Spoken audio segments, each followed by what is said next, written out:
Hello guys, welcome to my new blog है। आजको ब्लगमा चाहिँ मैले फाइनली होइन भनौँ न, पहिला अब दुबई आएको पनि मलाई धेरै भइसक्यो गाइज है।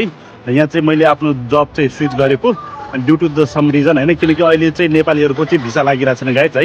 किनकि भिजिट भिसा सबै बन्द छ, तपाईँहरूलाई थाहा छ।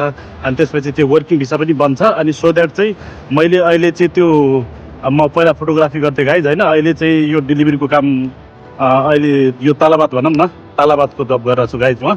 अब चाहिँ यो यसमा जब गर्नलाई के कुराहरू चाहिने रहेछ, अनि फेरि यो ड्रेसहरू कसले दिने, यताउति डेलिभरी कसरी गर्ने, बाइक कसरी लाइसेन्स बनाउने, त्यो सबै इन्फर्मेसन चाहिँ म तपाईँहरूलाई चाहिँ सेयर गर्छु गाइज है। एउटा एउटा ब्लग चाहिँ अब स्टेप बाई स्टेप आउँछ, अनि हेरिदिनु होला है त गाइज। ल, यो सानो इन्फर्मेसन आज तपाईँको लागि है त। अबदेखि चाहिँ मैले चाहिँ यो बाइक राइडरको काम स्टार्ट गरेँ गाइज होइन। गर्न त मैले 10-15 दिन नै भयो गरेको, बट अबदेखि रेगुलर नै तपाईँहरूलाई चाहिँ तालाबादमा कसरी जोइनिङ हुने, के कस्तो गर्नुपर्छ, एप कुन चाहिन्छ, के मोबाइल चाहिन्छ, अनि प्रब्लम के हुन्छ, त्यो सबै कुराहरू चाहिँ सेयर गर्छु म है त गाइज। ल, लाइक सेयर सब्सक्राइब चाहिँ गरिदिनु होला गाइज।